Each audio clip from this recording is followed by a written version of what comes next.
Posso dizer que são dois temas distintos. Nós vamos começar falando do medo e, posteriormente, nós vamos falar da educação do espírito. Mas, no geral, nós somos seres humanos marcados por uma educação baseada, muitas vezes, no medo.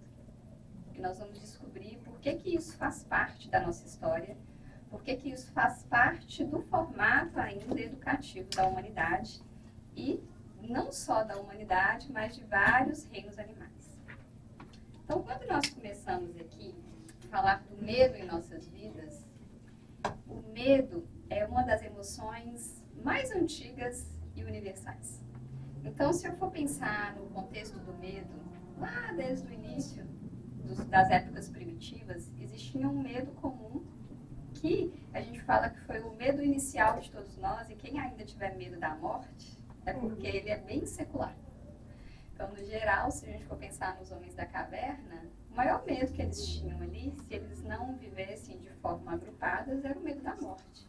De chegar a alguma situação que acontecesse e o levasse à morte nesse processo. E aí, nesse conceito universal do medo, nós fomos criando mecanismos naturais de proteção. Então, vamos pensar que os homens primitivos, eles viviam de uma forma separada, eles estavam ali todos separados. Eles foram descobrindo que se eles se agrupassem, eles estariam mais protegidos. E eles poderiam morrer menos. E assim nós fomos configurando o nosso comportamento social baseado, muitas vezes, no conceito do medo. Só que o medo, de um outro lado, eu quero trazer assim, a palavra medo, toda vez que a gente fala dela, nós trazemos algo como se fosse negativo. E eu quero fazer um paralelo, como é o medo sendo algo positivo na nossa educação, mas também como o medo no formato de nos trazer alguns movimentos específicos. Então, se eu for pensar, por exemplo, no reino animal, quando um inseto, eu vou pensar assim, um inseto, para ele se proteger da morte, então qualquer situação, eu já vi, por exemplo, quando eu quero matar uma mosca, eu tenho que apagar as luzes para ele se aquietar, e se eu acender, ele vai automaticamente sair correndo de mim. Então é como se fosse um mecanismo de medo ali. Então nesse processo animal, nós temos algum movimento que vocês vão entender como é que isso se estabelece no nosso comportamento, como as massas são controladas pelo movimento de fuga, luta ou paralisia. Então, se chegar aqui agora um atirador, nós vamos ter um comportamento muito parecido, muitas vezes, ao reino animal. Que muitas vezes nós vamos fugir, tentar fugir, nos esconder. Já que não dá para fugir, eu vou tentar lutar. E muitos de nós podemos nos paralisar. E aí vocês vão entender, quando alguns políticos, alguns governos estabelecem essa forma de controle social, como que nós vamos reagir a esse movimento. Então, a questão aqui não é eliminar o medo. Eu não consigo, muitas vezes, falar, a partir de hoje, eu não vou ter mais medo, e eu vou trabalhar isso no filho meu e falar assim, olha, de uma forma secular, todos nós fomos educados baseados no medo. Esse filho meu, eu não quero que ele tenha medo na vida. E aí não dá. Porque isso vai fazer quase parte de um processo natural. Então, a questão do medo não é eliminá-lo, mas é saber lidar com ele em situações muito específicas e saber como utilizar. Então, vamos lá. Por que nós temos medo? Alguém aqui tem medo escuro? Alguém aqui teve um filho que tem medo de escuro? Então, se formos pensar de uma forma muito primitiva, nós não tínhamos casas, nós não tínhamos ambientes para nos abrigar. Então, nós vivíamos vou pensar que eu não tinha algo que me abrigasse, então eu vivia fora de casa, na escuridão. Então, o primeiro medo que veio ali foi o medo do escuro. O medo dos predadores, então, naturalmente, nós temos medo de predadores. E aí vem muito o conceito espírita, o medo da morte. O medo da morte perpassa quase todos os seres humanos. É raro aqueles que falam assim, eu não tenho medo da morte. Porque a morte ainda é um processo obscuro. E mais na frente nós vamos descobrir por que isso acontece. Mas o medo também, ele foi configurando como as religiões, os mitos e o senso de proteção ia se desenvolver no aspecto social. E aí ele vem o processo do reino animal até os dias de hoje. Só que aí tem uma grande diferença entre nós e o reino animal. Nós, seres humanos, somos os únicos que conseguimos filosofar em relação do medo, em relação à proporção do medo. Então, os animais, no geral, eles sentem o medo e ali eles ficam. Nós, seres humanos, nós vamos refletir sobre o processo do medo. E é aqui que vai vir o medo ao longo da nossa vida humana. Então, aqui é só para vocês entenderem que desde quando nós nascemos, nós somos permeados em todas as fases das nossas vidas, e aí vocês vão se reconhecer em várias delas. Então, ali nós temos um bebezinho, né? Vou pensar de 0 a 1 ano. Um bebê, qual que é o maior medo que ele tem? O medo da separação da mãe. Sons altos, então se eu colocar no ambiente, num quarto de um bebê, uma música muito alta, automaticamente ele vai ficar com medo. Então, esses processos começam lá desde o início da nossa formação. Agora, de 1 a 3 anos, às vezes nós vamos perceber os nossos filhos com medo de escuro, o medo de pessoas estranhas. Já tentou pegar um bebê do colo da mãe? Ele não tem medo de você? Então, o medo da pessoa estranha já permeia o universo das nossas crianças. E nós, pais, vamos ter muito medo dos acidentes. E aí, quando vem passar aqui dos 3 aos 7 anos, quem já tem filhos nessa idade como eu, vem o aspecto simbólico. A gente sabe o que é real e eu vou começar a simbolizar mais, tornar aquilo abstrato. Então, eu vou ter medo, lá em casa é medo assim, meu filho adora estudar sobre os ETs, mas à noite ele vai ter medo do ET. Ele vai ter medo, agora está na fase da cortina, qualquer coisa que fica aberta, ele vai ver um monstro ali. Então, essa fase é muito natural e todos nós passamos por ela. Então, aí vem o medo dos fantasmas, mas tem um medo que é bem importante falar aqui, que até para os pais tomarem muita atenção, que é o medo da rejeição dos pais. Muitos pais nem sabem disso. Mas quando a gente estuda na psicologia, existe uma fase que é a pior fase para os pais separarem, que é dos 3 aos 7 anos. Geralmente, quando as crianças, os adultos chegam pós esse período, separou ali quando tinha 5 aninhos, 7 aninhos, geralmente nós vamos escutar depois com a sensação de que foi culpa dessa criança que isso aconteceu. E aí vem um processo da gente ter que trabalhar os medos que não são reais, porque não foram falados. Então, eu costumo até falar com alguns pais, né, quando eu atendia famílias, em torno da criança, eu falo, espera passar os 7 anos, se vocês conseguirem conviver no ambiente familiar. Faz depois dos 8, para que a gente possa conversar melhor com essa criança. Então, até esses marcos do desenvolvimento é importante entender. E aí, dos 7 aos 12 anos, quem tinha medo aqui de tirar nota vermelha? O medo do fracasso escolar. Né? O medo de acidentes que nós temos, né? Medo de quebrar o braço, quebrar a perna. Dos 12 aos 18, aí nós somos inseridos no mundo dos adolescentes. Então, o que o adolescente mais tem medo? Rejeição social. Não fazer parte do grupo de meninas ou de meninos, não ser o escolhido para jogar no time. Então, esse medo vai permear o jovem. A identidade. E aqui nós começamos a entender o que é o medo da traição. Alguém falou de você, o primeiro namorado ficou com outra menina, a menina ficou com outro rapaz. Então, o medo da traição surge, não na infância, surge na adolescência. Então, eu aprendi o quê? A localizar de onde vêm alguns medos, de qual fase ele foi desenvolvido. Agora, eu vou ter mais consciência, por exemplo, do medo da traição, se ele começa a fazer parte do meu comportamento familiar superior. Então, se o meu pai trai minha mãe, ou a minha mãe trai meu pai, eu vou internalizando esses medos na minha educação e na minha vida. E aí, quando eu venho para o processo de 18 a 28 anos, o maior medo que a gente tinha nessa fase é não ser independente financeiramente. É ainda ter que depender da nossa família e a realização. Mas a traição ainda permeia o nosso medo. E eu quero mostrar que quando muitas vezes a gente vive relacionamentos de tanta insegurança, e por que nós falamos assim, nossa, eu estou tão inseguro, é porque muitas vezes alguns medos vão ficando de uma fase para outra. Quando eu chego nos meus 28 aos 37 anos, a gente tem um medo comum, que é perder o emprego. Né? Se eu estou ali ou a minha empresa não dá certo. E aí eu tenho medo de perder minha família. E aí começam os processos Dos 37 aos 47 anos, vem uma fase que a gente fala que é aquela fase de eu tô na meia-idade. E se eu for pensar historicamente, muitas pessoas já até viraram ali aqui, né? Meu Deus, tô nela. A expectativa de vida era menor.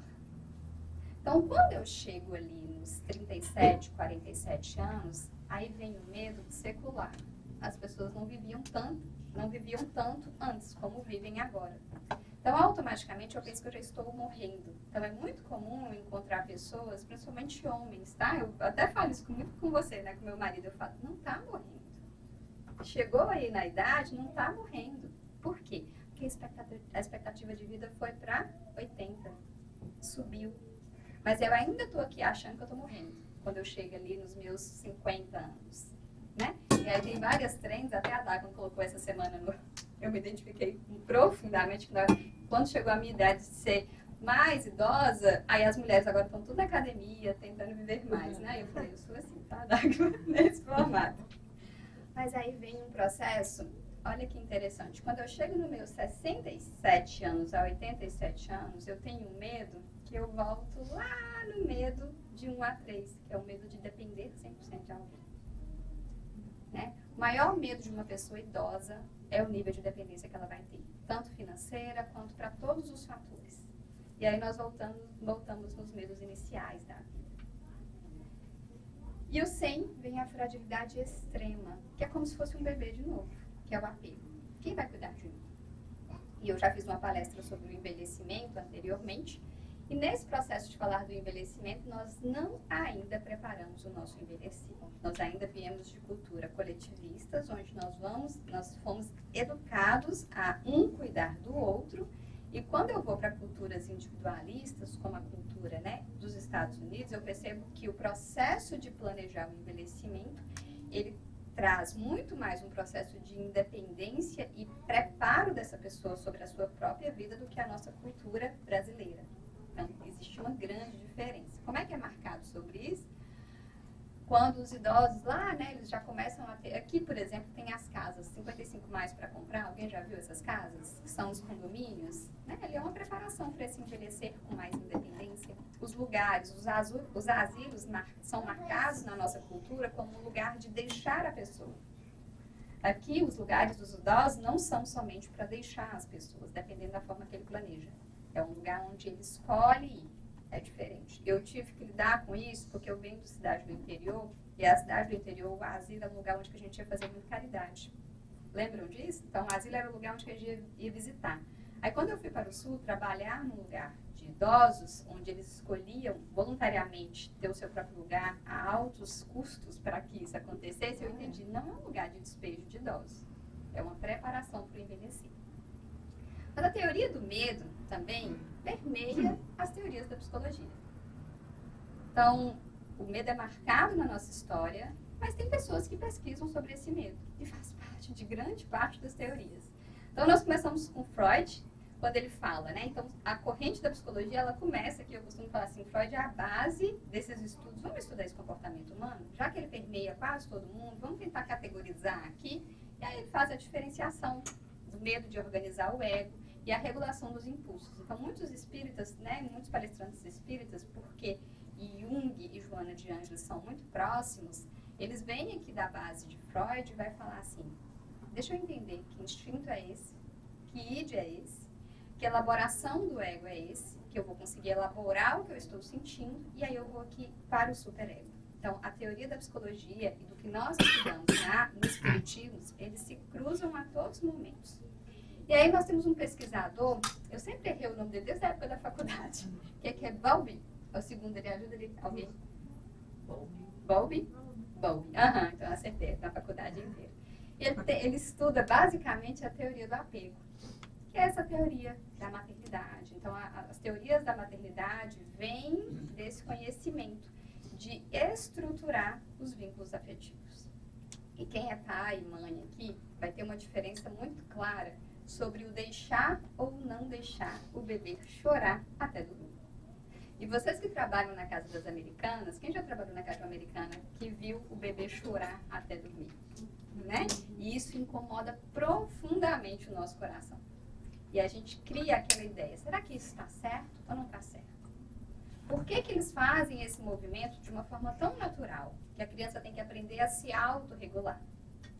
E aí vem todas as teorias. Então, o importante entender aqui é que quando eu vejo os movimentos, e aí tem um outro, aí vem todas as teorias que a gente fala do comportamento humano. E eu me lembro que na faculdade, você também teve um ratinho na faculdade? Teve, né? Então a gente tinha uma caixinha, eu já falei isso aqui anteriormente, eu tinha uma caixinha, eu recebi um rato, que eu não podia ter nenhum estímulo, um ratinho branco, e eu tinha que controlar o comportamento dele. Se eu dava água, aí se ele batesse 3 vezes na barrinha, ele recebia água. Se ele não batesse, ele não recebia água. E ele era um controle do comportamento humano. E aí que eu fui entender.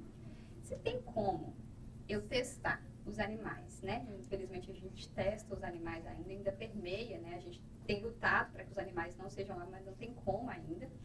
Mas se eu compreendo que eu vou tentar controlar o comportamento humano pela privação de algo ou pelo medo de algo, isso aqui vai escalar a um nível maior. E aí nós temos um outro medo, que é o medo das necessidades básicas. Tem uma pirâmide, chamada pirâmide de Maslow, que é a teoria básica que a gente fala aqui da psicologia, que é todas as nossas necessidades básicas têm que ser atendidas. Alimentação, relacionamento, saúde, isso aqui tem que ser o básico que a gente tenha. Quando eu tenho privação de algo, isso aqui tem mecanismos diferentes. E aí vem o processo da neurociência, que vai falar assim, não tem jeito. Estudamos, mapeamos, olhamos vocês através de uma tomografia falando, o medo é instintivo, faz parte da vida. E aí, quando eu tenho transpiração nas mãos, quando eu tenho taquicardia, o sistema límbico automaticamente vai ativar. Então, antes a gente tinha essa teoria de um aspecto muito mais abstrato do que a gente observava. Mas aí, com o advento das neurociências, dos estudos como todos, nós fomos descobrindo que sim, o corpo reage. Né? Eu falo que quando eu estou com medo, eu dou um medo aqui atrás. Alguém tem esse medo aqui atrás ou só eu que tenho? Eu tenho uma sensação, eu acho que é só eu, então. Que é um medo na coluna, que desce, assim. Então, é o medo instintivo. Mas tem pessoas que têm taquicardia aqui, né? Mas aí, seguindo para o processo, fica um pouquinho mais complexo. Medo como controle político. Alguém visualiza isso em algum cenário político atual? Né? Então, isso, e aí é importante, sabe? Como é que eu compreendi o que estava acontecendo socialmente? Eu pensei assim, existe uma teoria, que é a teoria do medo, e tem um livro que eu li ele, eu costumo dizer assim, eu acredito que quase todos os líderes devem ter lido esse livro, e eu via ele de uma forma muito negativa, e eu entendi que ele não é tão negativo como eu pensava. Alguém já ouviu falar das 48 leis do poder? Alguém mais já ouviu falar? Tá. São 48 leis que aparentemente te ensinam a ser uma pessoa manipuladora. Esse livro, ele é falado, não sei se você já viu, né, quando você viu ele. Quando ele é falado muito assim, se você quer ser um grande líder, você tem que ler esse livro. Só que eu fui lendo por trás, e ele basicamente te ensina a ter controle sobre você mesmo. Ele te ensina que, muitas vezes, esse autocontrole que a insegurança nos traz é o que vai fazer você estar presente com mais segurança socialmente. Eu posso utilizar isso, e aí o livro ele é muito sábio, sem ele perceber. Eu posso utilizar isso de uma forma extremamente prejudicial, mas eu posso utilizar isso de uma forma extremamente inteligente para o meu controle pessoal. Quer um exemplo disso? Vamos lá. Eu trabalhei por muito tempo, você também trabalhou, acredito, na área social. E na área social tem uma pauta que é a pior. Quando eu formei, eu falei, não quero trabalhar com isso, aqui vai ser o pior lugar para eu trabalhar. Que era o programa de trabalhar com crianças que foram abusadas sexualmente. Eu falei, isso aqui para mim não quero. E tudo que eu falei com Deus que eu não queria, ele é muito bom comigo, ele me coloca lá. Então, fui lá eu trabalhar. E eu fui estudando o comportamento dos dois lados. Tem 3 lados aqui. Tem 3 tríades que é importante entender. O abusador, a família e a criança. E que muitas vezes nós não conseguimos identificar. E aí, eu tinha que estudar e assistir filmes de serial killer. Para que eu pudesse entender o comportamento do abusador, para que eu pudesse dar palestra para os pais e fazer eles entenderem como eles poderiam proteger os seus filhos. Mas isso não fez tanto sentido depois que eu fui ser mãe. Porque existe um mecanismo, e tem um videozinho que corre na internet dos maiores abusadores de crianças aqui dos Estados Unidos. E uma das falas dele, o entrevistador perguntou para ele assim: como que você escolhia a criança que você iria abusar? Essa foi a pergunta que o entrevistador fez. Alguém sabe a resposta?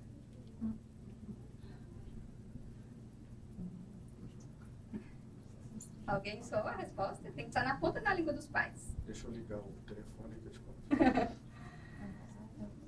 Aquela criança que os pais não ofereciam riscos. Então ele observava o comportamento dos pais. Geralmente é uma pessoa próxima, né? Os abusos vêm de vizinhos, de pessoas muito próximas. E quando eu escutei esse abusador falando, parece que virou uma chave na minha cabeça. Por quê? Porque eu venho de uma educação espírita, de caridade. Então eu tinha na minha cabeça que eu tinha que ser muito boazinha o tempo inteiro. Que eu tinha que entender o comportamento o tempo inteiro. E aí quando vira essa chave, eu falei, não, não é assim. E aí eu me torno uma ameaça real. Então eu até falo com muitos pais, você tem que gritar ao seu redor que se alguém fizer alguma coisa com o seu filho, algo vai acontecer. E aí, às vezes, a gente fala assim, não, eu não vou fazer nada, eu sou tranquilo, deixa a justiça, né? E aí eu me tornei real uma justiceira. E aí eu entendi isso também no meu contexto de trabalho. Então, e muitas vezes eu tive que fazer denúncias, eu tive que ir atrás, de sustentar, de fazer relatório, de correr atrás, né? Então, nesse processo, esse senso de justiça se tornou muito forte em mim. E é necessário, sim, nesse contexto, provocar o medo. Entende a diferença?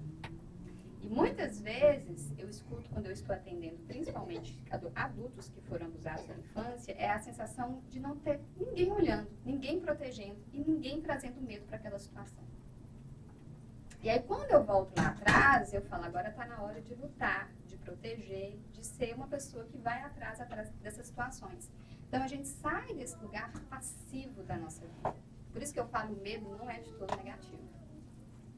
E nós, espíritas, temos que aprender a lidar com isso de uma forma muito positiva. Aí, quando eu venho aqui, né?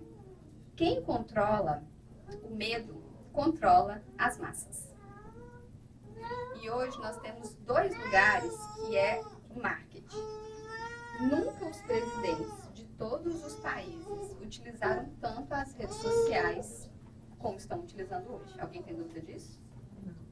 Alguém segue os Instagrams dos presidentes de todos os países, as redes sociais? Sigam, observem. É importante seguir. Ah, eu não dou conta. Sim, eu gosto de entrar lá para entender, olha que interessante o que eles estão fazendo.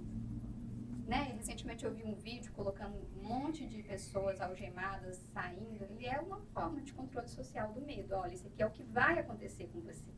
Marketing por trás, teoria do medo por trás, para que possa controlar a sociedade. Da mesma forma, quando eu pego as pessoas de um país, vamos pensar lá na Coreia do Norte, ninguém sai daqui. Ninguém pode sair e questionar. E tem uma teoria comum do medo, que é o inimigo em comum. Geralmente, quando as políticas vêm, ele vai trazer assim, existe um medo em comum.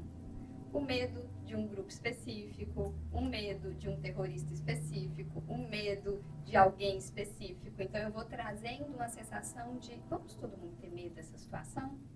É uma forma de controle. E muitas vezes eu estou ali assistindo alguma coisa, eu estou imersa já na teoria. E eu nem percebi que eu estou fazendo parte dela. A obediência e a segurança. Então, se eu trago o inimigo comum, eu vou unir o grupo. Eu tenho um grupo de pessoas, por isso que é tão legal. E aí, nós caímos como um patinho, quando nós nos dividimos em polaridades, lado A, lado B, eu estou caindo no controle social. Sem perceber, eu caí. Por quê? Porque ali eu consigo, naquele grupo, provocar uma obediência e uma segurança de que eu sou o salvador. Então, toda vez que alguém vem com a sensação de trazer insegurança, unir o grupo a um pensamento comum, automaticamente alguém vai ser o salvador daquele grupo. E aí, o medo repetido se torna uma verdade. Então, se toda vez que eu abro, e nós nunca vivemos uma sociedade tão exposta à teoria do medo. Se vocês estudarem, por exemplo, a época do nazismo na Grande Alemanha, existia um processo que eles faziam que não tinha redes sociais, mas sabe como é que eles faziam para trazer o medo aos judeus, por exemplo? Se você assistir os filmes, vocês vão perceber isso. Eles colocavam cartazes nas ruas, falavam, sai daqui, você não é bem-vindo. Alguém vê uma semelhança, muitas vezes, em alguns cenários atuais? Então, é o mesmo formato. Isso aqui só acontece. Agora, o que eu faço com isso? E aí, nós vamos para um processo de entender o que é a educação do espírito. E para eu falar da educação do espírito, no contexto espírita, baseado na teoria do medo, eu vou ter que começar lá de onde vem o espiritismo. Então, o espiritismo, ele inicia, né? O espiritismo em si, né, todas as manifestações espíritas vêm de um contexto muito mais complexo, porque aí faz parte da vida. Eu consigo entender a morte, a imortalidade, a mediunidade, a comunicação com os espíritos, além do espiritismo em si. Isso faz parte também de outros conceitos religiosos. Mas aí vem com Allan Kardec. E Allan Kardec, ele estuda com quem? Com Pestalozzi. E aí eu fui entender quem é Pestalozzi, porque, na verdade, quando a gente estuda as teorias do desenvolvimento, eu preciso entender Pestalozzi, porque ele influenciou, eu costumo falar assim, quase todas as teorias hoje que nós entendemos sobre educação. E Pestalozzi, ele traz um conceito que é educar para formar o ser integral. Então, ele cria uma escola e ele fala que a escola tem que ser para todos. Então, eu acredito, tá, que a nossa educação de escola pública vem muito da influência de Pestalozzi, porque se eu for lembrar, anteriormente, lá na Europa, não era todas as pessoas que tinham acesso às escolas. E o acesso às escolas não é tão longínquo na nossa história. Então, se eu for lembrar, por exemplo, os meus bisavós ainda são analfabetos. A escola não era tão acessível. A minha avó é analfabeta. Então, ainda está aqui muito próximo a mim a dificuldade do ambiente escolar. Mas aí Pestalozzi, lá na Suíça, já falava, precisamos que todas as crianças e todas as pessoas passem pela escola. Todo mundo precisa estudar. Só que não é uma escola da forma que vinha de educações rígidas. Quem lembra aqui da palmatória, dos ditados que você tinha que decorar, que você tinha que aprender? Alguém que vem de escola muito punitiva? Não mais? Alguém aqui teve que ficar atrás da porta, joelhar no milho que a professora colocava?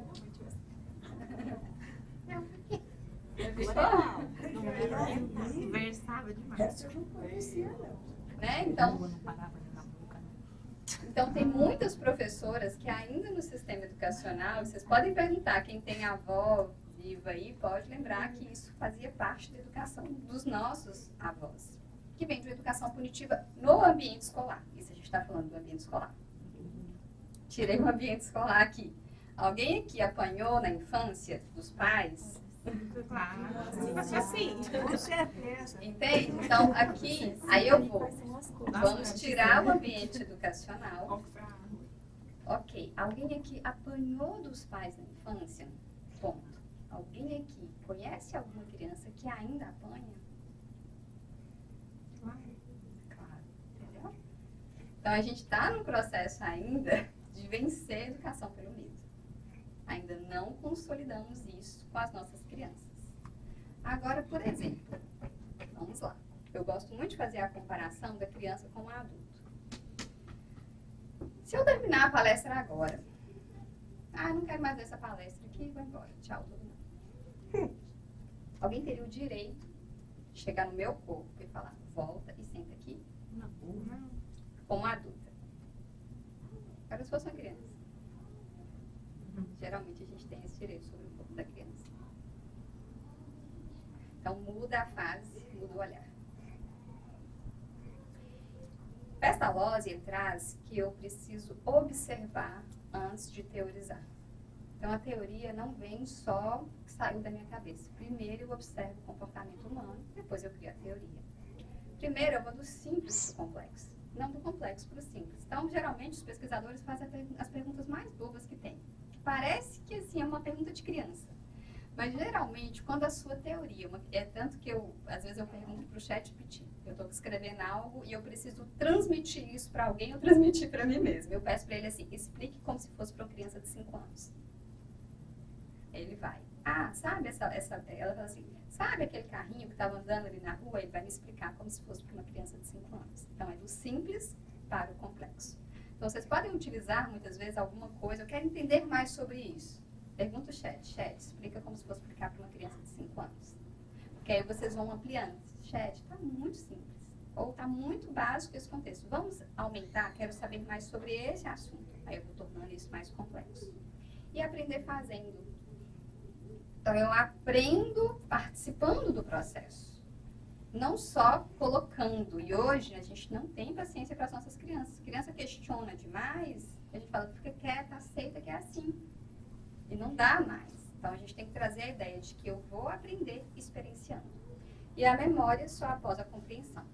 Só que Pestalozzi, ele influenciou quase todos os teóricos da educação.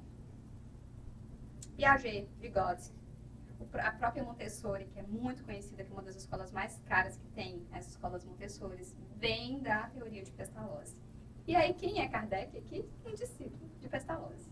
Então, o espiritismo, se nós espíritas não compreendemos que a nossa educação com os nossos filhos e a nossa forma de aprender espiritismo precisa ser diferente, porque não é uma religião de punição, é uma religião de livre-arbítrio, de compreensão dos fatores, não de imposição dos fatores, eu não vou conseguir entender como é que o espiritismo foi construído. Então, com 10 anos, Kardec nasce na França, com 10 anos de idade, ele é enviado pela família para a Suíça, que era onde estava a escola de Pestalozzi.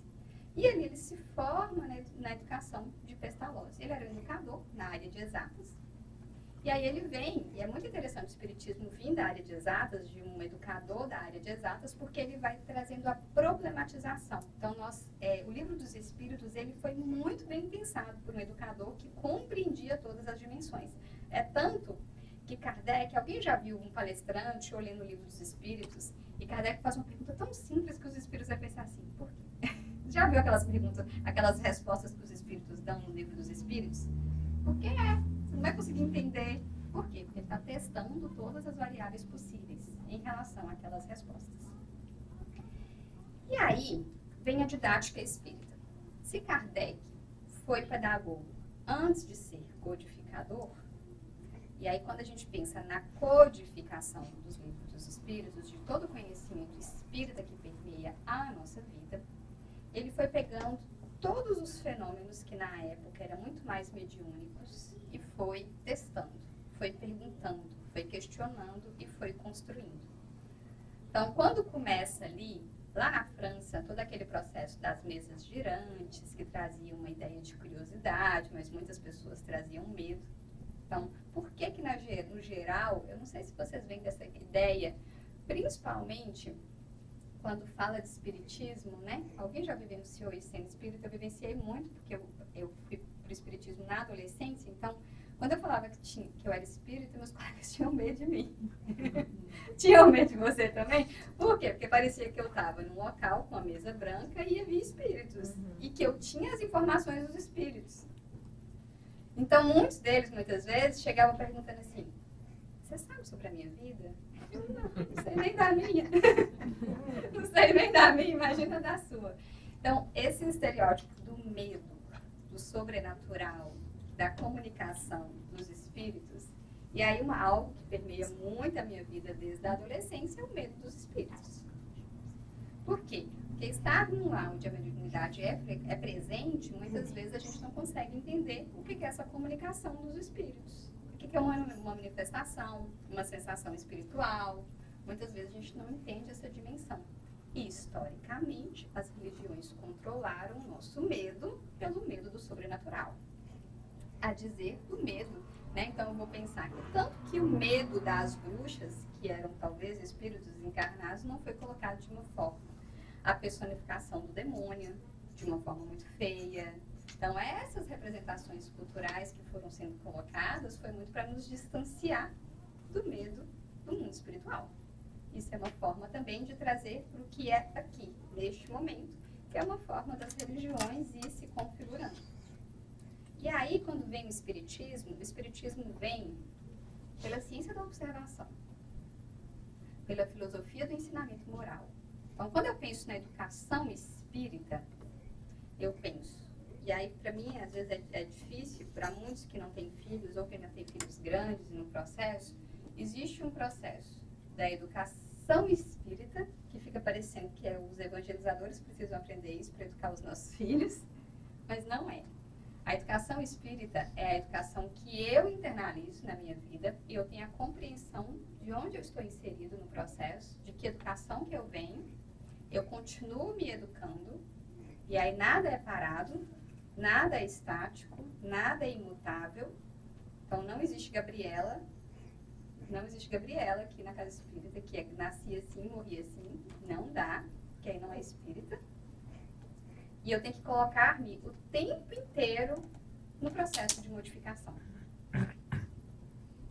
E eu vou andando com essas modificações possíveis. Há 200 anos, eu poderia questionar a educação que me era imposta? Não. Não. Por quê? Porque era uma época social que não era aberta a questionamentos. Há 100 anos, eu, mulher, poderia questionar o lugar onde eu ocupava? Não. Por quê? Porque isso era imposto. Então, muitas vezes, quando a gente vê movimentos de agora eu posso questionar, e por que você está questionando agora? Por que você está reclamando disso agora? Aí se torna uma reclamação. Situações que muitas vezes a cultura onde vem, por isso que fala assim, uma cultura patriarcal, uma cultura que vem nesse formato e está sendo questionado nesse momento. E está tudo bem, é assim mesmo. Porque se eu levanto a bandeira e falo assim, na minha época era muito melhor, não tem época. Se eu tenho época, eu estou segurando essa época aqui, eu desconsidero completamente educação e evolução. Porque senão eu vou ficar preso lá no passado. Contudo, eu vou entendendo o que foi dando certo no processo de evolução. E por isso que as teorias vão se modificando. A teoria que a gente estuda anteriormente, então eu vou pensar aqui, ó, um teórico como Pestalozzi, que ele influenciou gerações. Aí eu trago aqui. Jesus. Quando eu pego a vinda de Jesus há 2000 anos e eu não consigo enxergar um processo de fala, essa fala de Jesus aqui não está adaptada nesse momento. É atemporal a educação dele. É muito mais ampla do que eu consigo imaginar. E aí, eu vou para um outro processo, que é a didática espírita. A educação não é só aprender, teoricamente. Então, por exemplo, eu venho aqui na casa espírita, domingo, sento, fico no estudo após a palestra e eu estou me instruindo. Quantas horas? 1 hora, mais 1h30, vai ser 3 horas no meu dia me instruindo. O que eu faço com isso? É a aplicação. E quanto mais você estuda, mais você vai entender que você vai ser testado. É natural.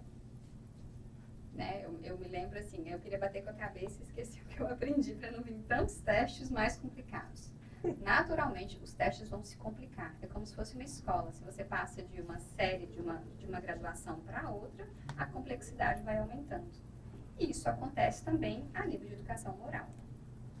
Então, se antes eu era testado no conceito de traição, e eu falo, agora eu venci a traição. Aí vem traições sutis. Aí tira a traição conjugal. A pior traição do mundo era a traição conjugal. Aí vem para as traições patrimoniais. Aí agora a gente já está numa traição que são as traições de valores. Valores de vida. Valores inegociáveis. Olha como é que nós tivemos uma evolução aqui nesse processo. De entender o que é traição. de entender o que nós temos que aceitar. Então, anteriormente, todo mundo tinha que aceitar tudo. Hoje, não. Hoje é possível. E aí abre os processos de que, anteriormente, não era permitido questionar o comportamento do outro e não concordar com o comportamento do outro. Então, se eu for pensar há 200 anos, não tinha a possibilidade de separação conjugal. E o que me foi feito com a possibilidade de separar? De não aceitar tudo aquilo. E aí, é tão interessante, quando eu trago para o aspecto do medo, né, eu trouxe a ideia de que nós, no geral, ainda batemos nas nossas crianças. Um adulto ainda bate no outro adulto. Isso dentro das relações de violência doméstica. As pessoas ainda brigam na rua. As pessoas que às vezes estão em ambientes de festas, onde a situação vibracional esquenta, elas se sentem na permissão de sim ainda se agredirem. E aí eu vou trazendo para a ideia de que eu preciso olhar, observar, que tanto que eu estou ainda imerso nesse processo, que tanto que eu ainda concordo, o mínimo com algum tipo de violência. E aí eu preciso entender todos os sistemas que me amparam. Por que eu me sinto? É bem uma sensação, tá? Tão seguro, muitas vezes, nos Estados Unidos. Entre aspas. Porque quando eu vou para o Brasil, eu me sinto mais insegura em certas situações do que outras. Os medos, eles mudam conforme o ambiente a gente está. Tá? Então, essa semana eu assisti um vídeo, por exemplo. No Brasil, às vezes, a gente tem medo de ser roubado. Né? Nós, mães, aqui temos medo de um atirador entrar na escola dos nossos filhos. Tem um vídeo que está agora nesse período escolar, de início, que ele é bem simbólico nesse sentido. O medo do sequestro não era um medo que eu tinha quando eu morava lá no interior de Minas Gerais. Mas aqui é um medo que surge. Então, os medos vão modificando e eu tenho que pensar em qual ambiente eu estou. A educação espírita, ela não fica presa ao momento atual. Então, o conhecimento espírita vai para a eternidade. Aí eu vou lidar com uma educação do espírito imortal. Então, se eu estou ali educando meu filho para aquele momento atual, a perguntinha que eu tenho que fazer sempre é que tanto que eu estou educando ele para o aspecto imortal.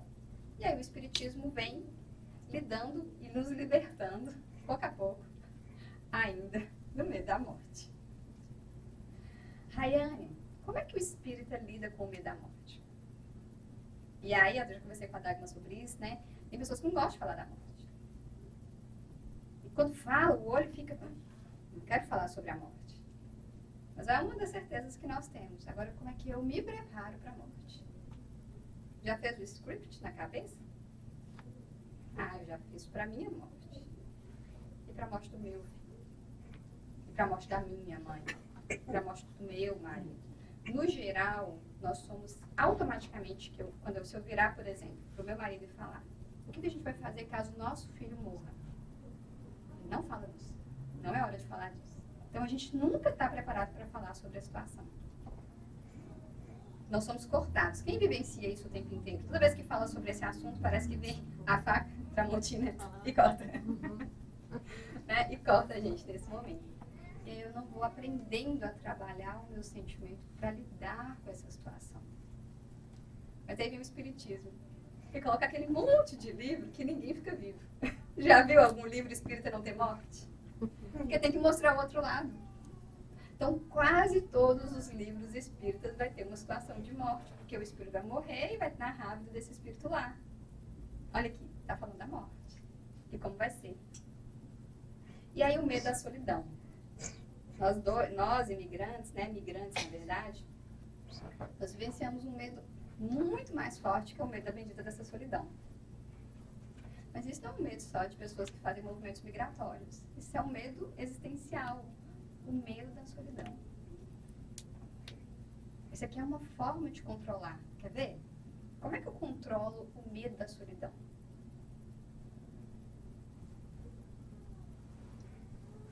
Qual que é o pior lugar que um preso pode ir dentro de uma cadeia? A solitária. É uma forma de estabelecer cada vez mais medo. Então, já está aqui, ó, dentro. Eu já sei que eu consigo controlar o ser humano e deixar ele no pior estado psicológico, colocando ele num momento de solidão. E aí já se criaram hoje ambientes com... Já viu na internet situações com ruído zero, que não tem som nenhum. Você entra num quarto que é zero som. E diz que quase todas as pessoas não conseguem ficar lá. Que é a sensação de lidar com você mesmo. E nós não somos trabalhados a lidar com nós mesmos nesse processo de entender o que é a solidão. E aí o Espiritismo vai me dizer assim: aprenda. Porque esses vínculos são transitórios. As pessoas vêm para o seu processo de construção evolutiva de vida. Vamos ter que aprender. Ninguém é permanente na sua vida, nem mesmo seus filhos. Tem um livro que chama Os Nossos Filhos São Espíritos. Eu lembro que eu li ele quando eu era evangelizadora criança. Tá? Quando eu evangelizava, eu era evangelizadora das crianças da Sopa, na Casa Espírita. E eu tinha que ler ele para entender. Entendi muito vagamente na época o que era. Mas eu entendi, basicamente, eu lembro que eu cheguei com meus pais e falei assim, não sou a sua filha para sempre, acho que é só aqui. Porque aí eu entendi que, na verdade, esses vínculos de pai, de mãe, de filho, na eternidade do espírito, eles não permanecem como eles estão estabelecidos hoje. Eles vão flutuar, eles vão se distanciar, eles vão se aproximar. E aí tem um livro que eu lembro que eu li também. Hoje ele se tornou um livro mais em torno da espiritualidade, acho que é da espiritualidade, no sentido mais amplo, que é Ninguém é de Ninguém. Aí eu li ele na adolescência para entender o conceito de traição. E aí eu entendi, peraí, ninguém é de ninguém. Esse espírito não é meu, não é minha posse. Mas a gente adora os pronomes de meu, minha. E o medo do futuro. Quando eu penso aqui, o medo do futuro, nós somos os seres humanos, né? O cachorrinho vai pensar ali. Apesar que hoje os cachorros já estão com ansiedade de separação, né? Quando o humano vai sair. Então a gente está evoluindo em termos de espécie. Alguns cachorros estão tendo que tomar remédio. Está evoluindo, a evolução dos cachorros está indo, né? Tem um processo de evolução também. O inseto possivelmente não tem o medo de separação. Mas nós temos o medo da separação. Nós temos medo do que vai acontecer amanhã. Nós temos medo do que pode acontecer. Então, a gente fica aqui com medo das guerras, com medo da falta de dinheiro. Então, é o medo do futuro. E aí, como o Espiritismo vem trazendo a confiança no progresso. O medo da solidão, eu esqueci de falar aqui anteriormente, é um processo que eu tenho que sentir o plano espiritual me ampara no tempo inteiro. Eu tenho que sentir a presença. Que eles existem. Muitas vezes a gente vive no modo operante, sem entender que tem espíritos o tempo inteiro conosco. Rayane é do meu lado, assim, caminhando junto comigo? Depende. Depende. Pode ter só um processo vibracional, de conexão com o seu pensamento e te desejar o bem. Então tem pessoas tem espíritos o tempo inteiro vibrando para que nós possamos acertar. E às vezes eles vão nos testar. Eles vão nos testar. Eles vão falar assim, deixa eu ver se está tudo bem. Aí vem, eu costumo falar assim, semana de palestra espírita, eu falei com o André, já falei aqui com vocês. Eu fui falar com a Thaís, assim, a Thaís vai fazer uma palestra, tá? E eu já estou na expectativa da palestra dela. Mas como é que é fazer palestra espírita? Te prepara. O tema que você escolher vai ser o tema que vai mais te testar a semana inteira. Ela, isso está me assustando. Eu falei, os espíritos te preparando para ter a responsabilidade de falar isso com mais segurança. Então, essa semana, um tema que permeou a minha vida foram medos, situações que eu pudesse entender como é que isso ia se exemplificar. É o amparo espiritual. Quer ver um medo? Me atrasei toda hoje de manhã. E aí eu cheguei, tô com medo de perder a palestra, tô com medo de chegar atrasada. Olha o medo aqui, ó, o tempo inteiro. Tô com medo disso aqui. E aí eu fui entendendo como que permeia isso nas nossas vidas. É teste, é compreensão. Aí na hora que eu sentei, eu falei com o senhor, eu sentei e falei assim, agora eu esqueci a palestra. Esqueci a palestra. Aí os espíritos vêm e ficam tranquilos, pode estar aqui. Entende? Por quê? Porque eu estudei. Se eu não tivesse estudado, não teria dado certo. A confiança no progresso. Alguém confia que vai dar errado? Que pode piorar? O Eric estava passando aí essa semana, tá? O furacão. Alguém pensou assim, pode dar errado, pode mudar a rota? Alguém pensou? Quem viveu o Sandy aqui? Levanta a mão para mim. Quem viveu esse furacão vai achar que ele muda a rota. E eu vi isso numa reportagem. E aí eu fui entender. Porque para mim não fazia sentido, porque eu não tive a experiência de passar por um furacão. Mas aí quando eu escutei os americanos na televisão falando assim, só quem viveu o Sandy sabe. Por quê? Teve um medo ele vivenciado anteriormente, que agora ele volta de novo. Quem não vivenciou, não vai ter esse medo. Vai assim, não, tá lá, eu tô vendo aqui, a rota não tá pra cá, tá pra subir. Mas esses são os medos que vêm pelas nossas histórias. E se chegar, o que vai acontecer? Lembra da pandemia, que a gente pensa, meu Deus, que isso, pandemia, a gente sem poder estudar espiritismo, sem poder sair, sem poder ter contato, vivendo intensamente a solidão. Mudou alguma coisa na configuração? Mudou muita coisa. Positiva, muita gente acha que só foi coisa ruim. Só foi coisa ruim. E muita gente. Nunca tivemos tão informados e desinformados das coisas. Foi o boom da internet. Foi o boom do acesso à saúde mental. Foi um boom de um monte de informação que chegou às nossas vidas. E nós aprendemos a nos configurar mais com reservas de dinheiro. Ninguém tinha reserva de dinheiro. Lembram disso? Ninguém cuidava muito desse processo. Então, a pandemia veio mostrar assim, vocês podem ficar sem trabalhar. E aí, como é que vocês vão fazer financeiramente falando? Então, tem pesquisas que falam que hoje as pessoas têm uma reserva maior do que antes da pandemia. Olha que interessante. Reserva de dinheiro, um aprendizado.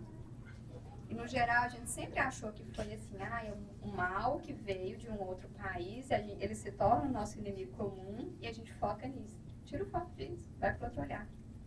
E aí, Joana de Ângeles vem nos falar que o medo é sombra que se dissipa à luz da fé.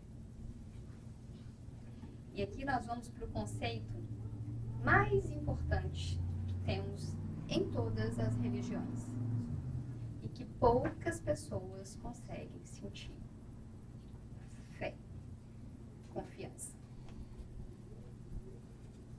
Se eu tenho medo muito forte de algo específico, aí tem as fobias específicas de situações específicas, e quase todos nós temos alguma delas, essa questão da confiança. Em algum momento, essa confiança na situação foi abalada. Então, se eu tenho medo de sofrer acidente, alguma situação eu sofri acidente, foi muito ruim. Mas a fé vem me trazer o sentimento mais certeiro da imortalidade da alma. De que vai dar certo. Não é possível que eu nasci para dar errado. Não é possível que Deus criou tudo isso aqui, estruturou toda essa natureza, estruturou todo esse ecossistema para dar errado. Não faz sentido. Logicamente não faz sentido.